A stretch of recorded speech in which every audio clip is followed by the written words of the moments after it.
Assalamualaikum warahmatullahi wabarakatuh. Waalaikumsalam warahmatullahi wabarakatuh.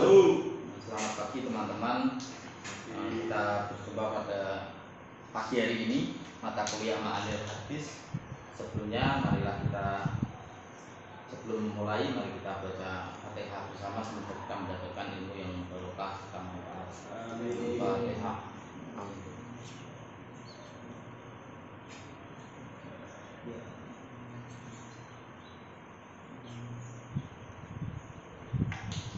Terima kasih. Sebelum kita mulai, saya absen dulu untuk pagi hari ini mata kuliah Ma'anil Hadis. Yang pertama Bud Ahmad Syafiq, Agus Halimil, Siti Lailatun, Muhammad Narendra, Agus Aji, Akmaluddin Yahya, Sofiatus Rifan. Hadir. Ya, alhamdulillah hadir semua.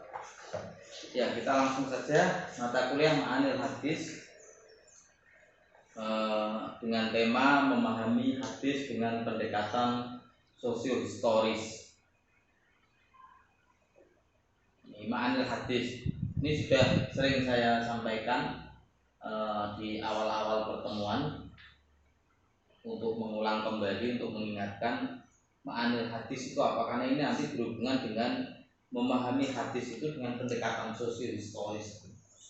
Ma'anil Hadis itu ilmu yang mengkaji tentang memahami hadis Nabi Muhammad dengan memberikan berbagai aspek, memperhatikan berbagai aspek, mulai dari konteks semantis, struktur linguistik teks hadisnya itu, terus konteks munculnya hadis baik mikro maupun makro. Nah, ini sudah pernah saya terangkan juga. Mikro itu asbabul wurud yang secara individu ketika Nabi menyampaikan hadis tersebut ke perorangan itu.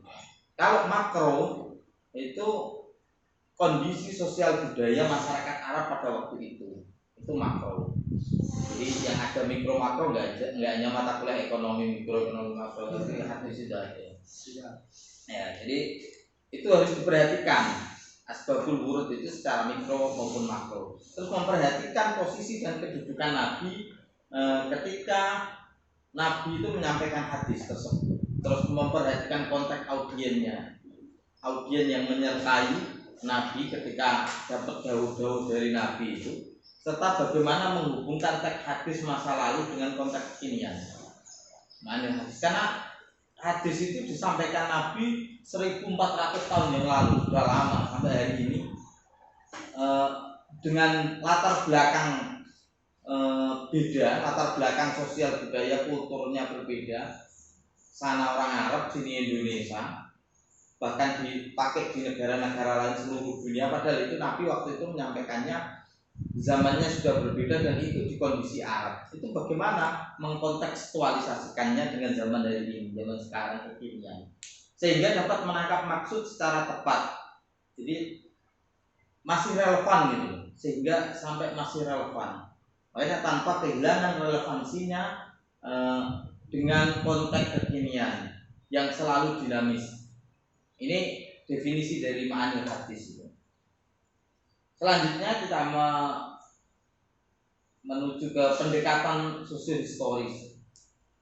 Jadi dalam ilmu Ma'anil Hadis itu ada berbagai pendekatan dalam memahami hadis. Ada pendekatan sosiohistoris, ada pendekatan geografis, ada pendekatan antropologis, pendekatan psikologis dan lain-lain untuk memahami hadis.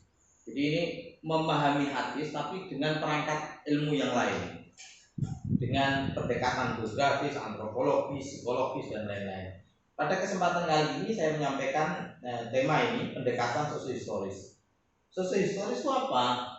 Pendekatan sosiohistoris itu asumsi dasarnya bahwa hadis Nabi itu didudukkan sebagai fakta sosial. Jadi itu kejadian sosial pada masa Nabi, itu fakta sosial, dan itu bersifat historis. Ada nilai historisnya, ada ceritanya, ada sejarah dan tentang kenapa Nabi bisa bersabda itu. ada kejadian apa di situ itu historis memang. Tidak kok dari ruang hampa Nabi itu ujuk-ujuk bersabda, itu bukan. Tapi pasti ada hal-hal yang melatar belakangi kenapa Nabi sampai mengatakan itu. Itu namanya sosiohistoris. Bukan sebagai doktrin yang bersifat normatif, teologis. Jadi hadis Nabi itu tadi didudukan sebagai fakta sosial yang bersifat historis, tapi bukan sebagai doktrin yang bersifat normatif teologis. Kalau sudah doktrin itu nggak bisa di oka-oka, nggak bisa dirubah, itu doktrin. Jadi sudah paten.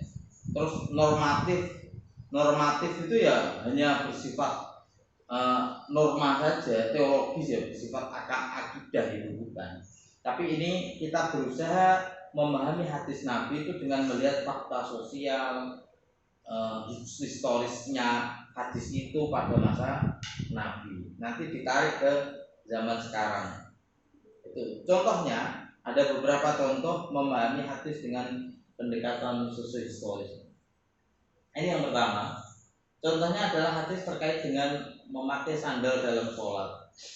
Ini di beberapa kitab hadis banyak berbagai riwayat, ada di Sahih Bukhari, ada di Abu Dawud, ada Sunan Abu Dawud, di Hakim, riwayatnya Imam Hakim juga ada. Itu ada ahadukum ilal masjid. Ada yang bisa baca? Falyanzur fa in ra'a fi mi'alaihi qadaran au adzan falyamsahu wal yusalli fihi. Ketika kalian sholat, ini kedahuluan Nabi. Ketika kalian datang ke masjid, kalau nyampe masjid itu falyanzur, disuruh melihat fa in ra'a fi mi'alaihi, disuruh melihat kedua sandalnya. Kalau di dua sandal itu ada qadaran au adzan, ada kotoran atau najisnya, itu falyamsahu, kita diperintahkan untuk membersihkan, diposetno, diusapke sandal itu. Wal yusalli fihi, lalu sholat dengan menggunakan sandal tersebut. Ya, wal yusalli, bukan wal yusalli fihi. Ada yang tahu alasannya? Wal yusalli itu lama apa ini? Ini kalau kita bahas dari sisi harokat itu. Wal yusalli, walikai yusalli. Ya, walikai, lamkai. Fihima. Jadi kita disuruh sholat pakai sandal itu. Khalifu al-yahud fa innahum la yusalluna fi mi'alihim wa la hutafi. Kita diperintahkan untuk berbeda dengan kaum Yahudi pada masa Nabi itu karena mereka sholatnya tidak pakai sandal, tidak pakai sepatu. Jadi zaman Nabi kita diperintahkan ini. Sholat kalau ke masjid dilihat dulu kalau sandalnya nggak ada najisnya, ya disuruh pakai aja ketika sholat. Kalau kita memahami hari ini secara mentahan, secara letter hadis ini terus dipraktekkan di Indonesia, ya bisa salah paham. Sampai coba di masjid sholat dari ini, sampai di masjid sandalan, sepatunan munggah masjid, ya kan? Apa yang terjadi? Dimarahi mergote imam, untung kasih kutuk ya. Nah, jadi itu memahami perlunya ilmu hadis untuk memahami hadis. Kalau kita hanya letterlek memahami lu perintah Nabi kok kalau sholat harus pakai sandal. Nah ini kita pentingnya memahami hadis ini dengan pendekatan sosiohistoris pada masa Nabi.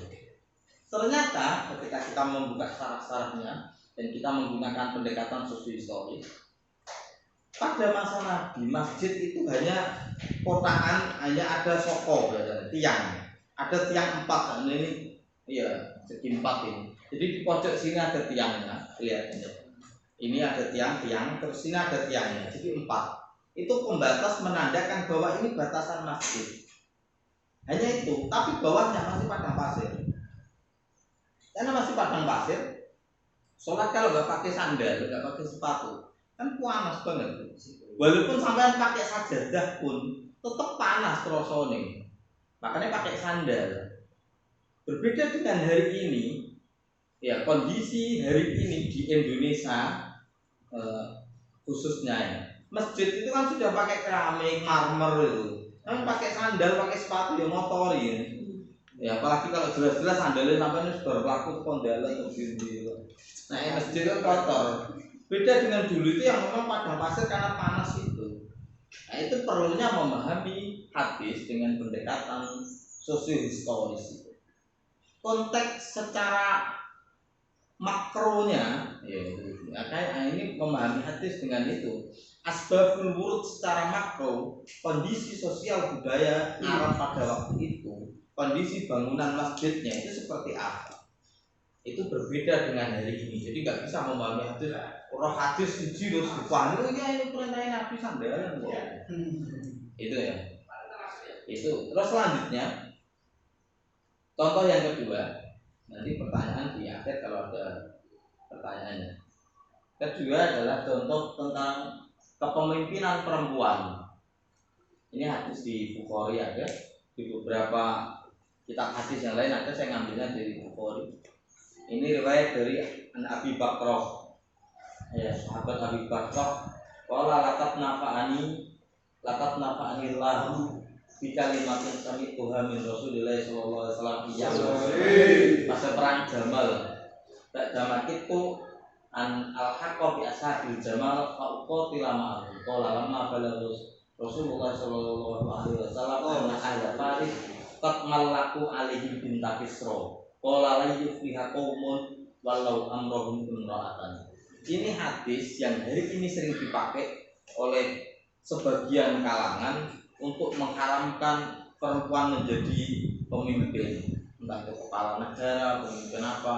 Itu orang kalau tidak membolehkan perempuan jadi pemimpin itu biasanya hadis ini pakai dalil ini. Itu yang saya garis bawah, itu yang paling bawah. La yufliha qaumun walau amrohum imra'atan.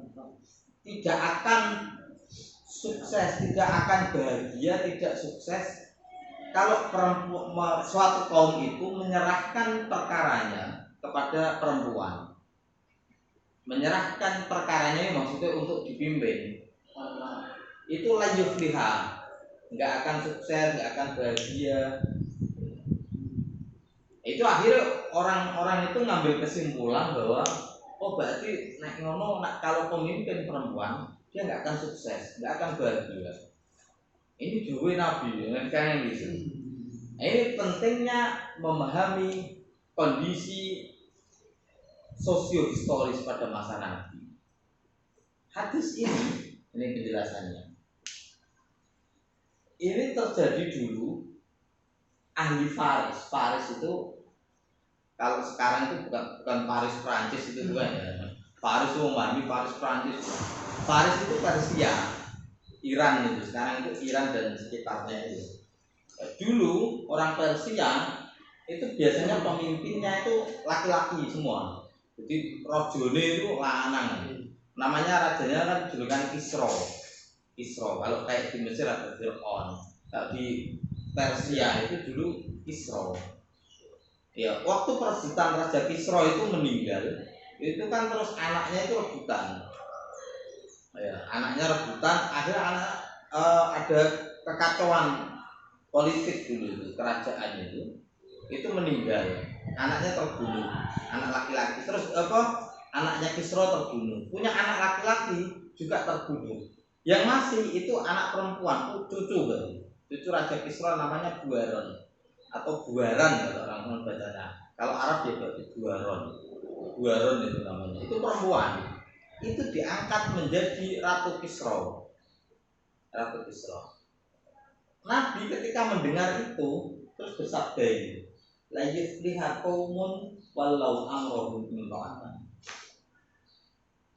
Itu bisa kita pahami. Pertama, kalau dari sisi bahasa ini bukan larangan, tapi ini mengatakan bahwa seakan-akan Nabi itu hanya ikhbar, mengabarkan zaman dulu itu Kisra itu tidak akan bahagia, tidak akan sukses kalau dipimpin. Kalau kita memahami konteks sosiohistoris pada waktu itu, Kisra itu memang pertama raja-rajanya dulu itu laki-laki semua.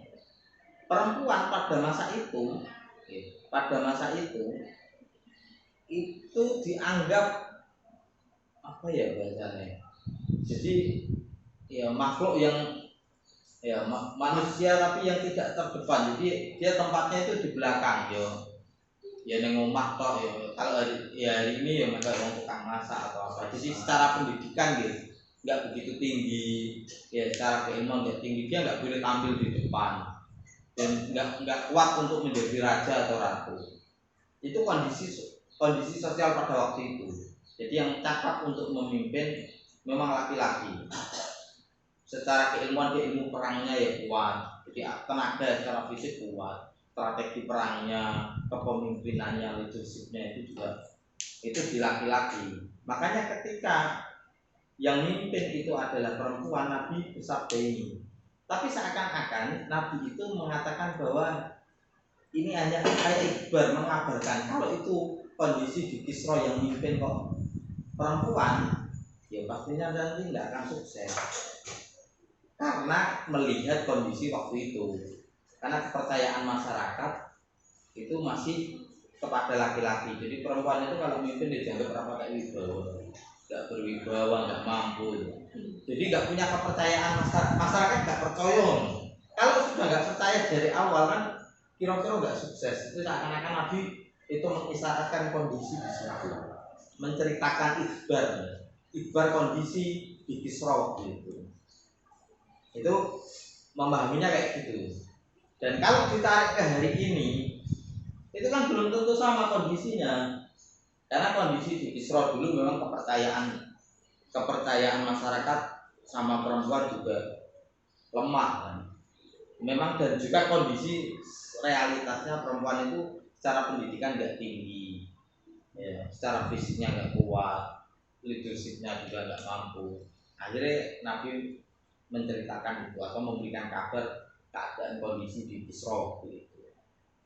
Setelah Nabi mendengar kabar kalau Kisra itu yang mimpin perempuan itu. Kalau hari ini seandainya memang walaupun perempuan tapi kalau dia cakap, leadershipnya mampu untuk memimpin kan nggak masalah. Nggak masalah. Yang penting kemampuannya, bukan karena jenis kelaminnya, bukan hanya murni jenis kelaminnya, gitu. Tapi kemampuan itu yang menjadi ukuran. Ya, demikian ini memahami hadis dengan pendekatan sosiohistoris. Jadi intinya adalah hadis itu tidak dipahami secara letterlock itu. Terus nemu hadis memberi dalil disebutkan. Tapi harus dipahami melihat kondisi sosiohistoris pada waktu Nabi bersabda. Ya, secara pribadi Nabi atau kondisi masyarakat waktu itu. Terima kasih. Demikian dari saya. Ada pertanyaan? Monggo. Ya, singkat ya. Waktu sudah. Ya, monggo. Nanti untuk hadis yang pertama, ini kan Rasulullah pada zaman dulu itu menyuruh sholat memakai sandal ya. Iya. Dan untuk sekarang apakah boleh kita sholat memakai sandal atau sepatu yang suci? Gitu. Tidak boleh. Oke, ini terima kasih pertanyaannya. Ini yang tadi terkait dengan contoh ini, contoh hadis ini memakai sandal dalam sholat. Jadi kasusnya di sini, hadisnya Nabi kalau ke masjid lihat dulu sandalnya kalau ada najisnya atau enggak. Kalau ada ya dibersihkan. Nanti kalau sudah bersih masuk masjid pakai sandal. Jadi sebenarnya masalahnya bukan sandal dan sepatunya tidak, tapi yang penting suci. Nah, karena dulu itu memang ya padang pasir, ya kan padang pasir panas itu untuk melindungi itu Nabi akhirnya perintah. Kalau hari ini sebenarnya kalau memang jenis masjid sudah pakai keramik marmer, kalau memang keadaan sudah tidak panas itu ya memang tidak pakai sandal sepatu. Kalau kondisi di Indonesia hari ini. Tapi seandainya mau pakai sandal, tapi ya nggak lumrah kalau di masjid ya. Di rumah kalau ngomong, yang penting sampai yakin benar-benar suci ya, benar-benar suci. Itu nggak masalah. Nggak masalah. Tapi benar-benar suci ya, bukan sandal yang sampean pakai dari jalan masuk rumah terus naik ke sajadah bukan, tapi memang sandal khusus yang untuk di sajadah itu gitu. Yang penting yakin itu benar-benar suci, itu nggak masalah. Itu ya. Selanjutnya mungkin ada lagi yang dari perempuan monggo. Ada? Iya Pak, tentang kepemimpinan perempuan tadi, kan ada larangan dari Nabi untuk perempuan kalau memimpin itu tidak akan sukses atau bagaimana tadi kan. Nah, bagaimana jika ada perempuan atau wanita yang memiliki jiwa kepemimpinan yang lebih baik dan ada laki-laki yang memiliki jiwa kepemimpinan yang kurang baik, itu lebih baik wanita atau laki-laki yang memimpin? Baik, terima kasih. Ya, terima kasih pertanyaannya ya. Jadi sebagaimana tadi saya sampaikan, karena hadis ini kondisi itu mengabarkan pada masa Kisra itu, kerajaan di Kisra itu kan, Buharon namanya itu. Itu memang kondisi sosial di Kisra itu kepercayaan sama perempuan, sama laki-laki, karena perempuan secara pendidikan kurang dan lain-lain. Jadi yang jadi ukuran itu bukan jenis kelamin laki-laki atau perempuannya. Sebenarnya kan bukan itu, bukan laki-laki atau perempuannya. Perempuan pun seandainya dia memang cakap untuk memimpin, leadershipnya, memilih yang punya di perangkat-perangkat untuk memimpin itu dia lengkap, sudah punya, nggak masalah. Daripada seandainya ada laki-laki, secara jenis kelamin laki-laki, tapi dia nggak mampu untuk memimpin, nggak cakap, nggak punya perangkat untuk menjadi pemimpin, nggak kuat lah sekarang.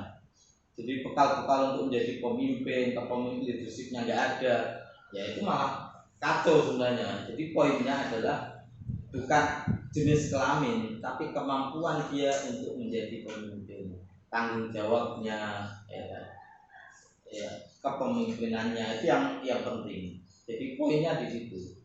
Jadi memahami hadis ini tidak secara literal jenis kelaminnya bukan, karena Nabi itu hanya menggambarkan kondisi waktu itu. Jadi laki-laki maupun perempuan silakan saja jadi pemimpin, yang penting dia mampu untuk melaksanakan tugasnya. Gitu ya. Oke, terima kasih. Boleh ngerti Pak? Oke. Tentang hadis lain boleh nggak kira Pak? Oke, monggo. Kan ada hadis itu, suami itu Pak, Rasul ada yang tentang suami menyuap, yang Rasul saya kenal. Oke. Kalau dilihat dari segi sosiohistoris dengan dulu dan sekarang kan itu berbeda nih Pak. Yang sekarang kan mungkin di Indonesia prakteknya mungkin sudah banyak yang menerapkan itu. Bisa dipemilikan ada ulama pesangon. Kalau dilihat dari sosiohistoris dulu dan sekarang tuh gimana? Berbeda apa? Ya, sebenarnya gini, kalau antara penyuap itu, karena orang menyuap itu sebenarnya gini, kepemimpinan itu dia jadi pemimpin itu harusnya kan murni karena kemampuan dia yang dimiliki. Biasanya kalau sudah pakai sangu itu, suap itu kan kayak yang sebenarnya dia nggak mampu, tapi pakai dorongan itu, makanya nggak diperbolehkannya di situ. Kalau melihat dulu dengan sekarang, kalau memang tujuannya kayak gitu ya sama sebenarnya.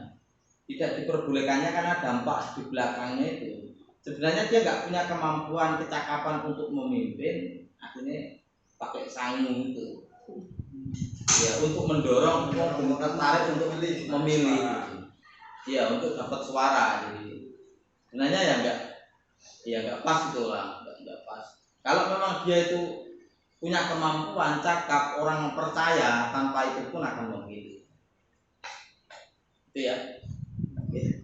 Jadi kalau sekarang kan misalnya ada orang kan tanpa apa ya, itu kan sulit menjadi pemimpin. Ya itu. Juga digunakan untuk misalnya gus-gusnya mau siapa bilang larang berpaham agama pun kadang ya juga. Ya itu tantangan sebagai apakah untuk menandingi orang-orang yang kurang cakap sebagai pemimpin agar orang-orang memilih yang cakap itu Pak? Kalau itu masih bersifat subjektif gitu. Kalau alasannya nanti saya lebih cakap, gitu kan? Saya lebih cakap berarti saya yang harus jadi, saya yang nyangoni. Karena itu nggak cakap dan jadi itu nanti subjektif penilaiannya. Wong merasa cakap semua atas dasar saya cakap untuk memimpin, mau aku tak sangoni itu kan kayak mencari alasan untuk diperbolehkan. Secara garis besar sebenarnya nggak boleh, ya, nggak boleh. Jadi dia secara pribadi kalau memang dia sudah baik ya pasti orang akan percaya. Tapi kalau nggak, ya memang nggak mampu akhirnya dorongannya ya pakai uang itu, ini itu kan gitu. Itu oke. Sekian dari saya. Semoga ada manfaatnya. Apabila ada kesilapan mohon maaf. Akhirul kalam. Assalamualaikum warahmatullahi wabarakatuh. Waalaikumsalam warahmatullahi wabarakatuh.